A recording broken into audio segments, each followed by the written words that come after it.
i7 ગુજરાતનો અવાજ। નમસ્કાર દર્શક મિત્રો, i7 ન્યૂઝ ગુજરાતીની સાથે હું છું આપની સાથે પાયલ બામભણિયા। તો જોઈએ આજના મહત્વના સમાચાર। દેવગઢ બારે રાજમહેલ પાસે ટ્રક, બોલેરો અને બાઇક વચ્ચે ભયંકર અકસ્માત, 2 યુવકો ગંભીર રીતે ઇજાગ્રસ્ત। દાહોદ જિલ્લાના દેવગઢ બારાસરમાં રાજમહેલ નજીક ટ્રક, બોલેરો અને બાઇક વચ્ચે ગંભીર અકસ્માત સર્જાતા 2 બાઇક સવાર યુવકો ગંભીર રીતે ઇજાગ્રસ્ત થયા હતા। અકસ્માત બાદ સ્થાનિક લોકોની મદદથી બંનેને તાત્કાલિક સારવાર માટે દેવગઢ બારિયા સરકારી હોસ્પિટલ ખસેડવામાં આવ્યા હતા।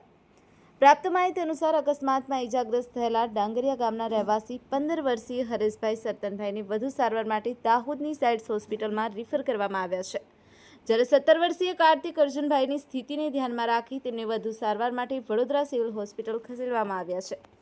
અકસ્માત કેવી રીતે સર્જાયો તે અંગેની તપાસ હાથ ધરવામાં આવી છે। ઘટનાને પગલે રાજમહેલ વિસ્તાર ખાતે લોકોના ટોળા ઉમટી પડ્યા હતા। Mohanbhai Vankar, i7 news Gujarati, Devgadh Bariya.